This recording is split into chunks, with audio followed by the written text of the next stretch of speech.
ఇప్పుడే మేము ఆయనతో మాట్లాడాం నరేందర్ రెడ్డి గారితో. ఆయన రిమాండ్ రిపోర్ట్లో ఏమి రాశారో తెలియదట ఆయనకు.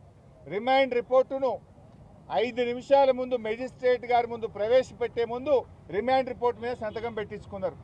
ఆ రిమాండ్ రిపోర్ట్లో ఏముందో నాకు తెలియదు. జైల్లో పొద్దున పేపర్లు చూస్తూ ఉంటే రిమాండ్ రిపోర్ట్లో కేటీఆర్ గారికి కూడా దీనిలో ప్రోద్బలం ఉన్నదని, కేటీఆర్ గారు ఎన్ని డబ్బులు ఖర్చు అయినా పెట్టమని చెప్పినట్టు వీళ్ళే రిమాండ్ రిపోర్ట్ రాసి రిమాండ్ రిపోర్ట్లో చదివే అవకాశం లేకుండా సంతకం పెట్టించి ఇవాళ తప్పుడు రిమాండ్ రిపోర్ట్ రాసినారు. తప్పుడు రాసిందని చెప్పి నరేందర్ రెడ్డి గారు మాకు చెప్తూ ఆయన చాలా బాధపడ్డాడు.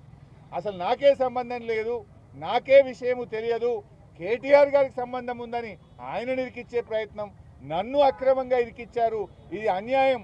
అసలు రిమాండ్ రిపోర్టు రాసే ముందు నాతో మాట్లాడలేదు, ఏమి రాశారో చదివే అవకాశం నాకు ఇవ్వలేదు, రిమాండ్ రిపోర్ట్లో ఏముందో నాకు తెలియకుండా ఒత్తిడి చేసి నాతో సంతకం పెట్టించారు. అంతకుమించి నాకు తెలియదు. ఈ విషయాన్ని మీకు చెప్పడమే కాదు, నిన్న మెజిస్ట్రేట్కి కూడా చెప్పాను. మెజిస్ట్రేట్ గారి ముందు కూడా ఆ రిమాండ్ రిపోర్ట్లో ఏముందో నాకు తెలియదు, ఒక్క నిమిషం ముందే నాతో సంతకం పెట్టించారనే విషయాన్ని నిన్న మెజిస్ట్రేట్ గారికి కూడా చెప్పానని చెప్పి నరేందర్ రెడ్డి గారు చెప్పారు.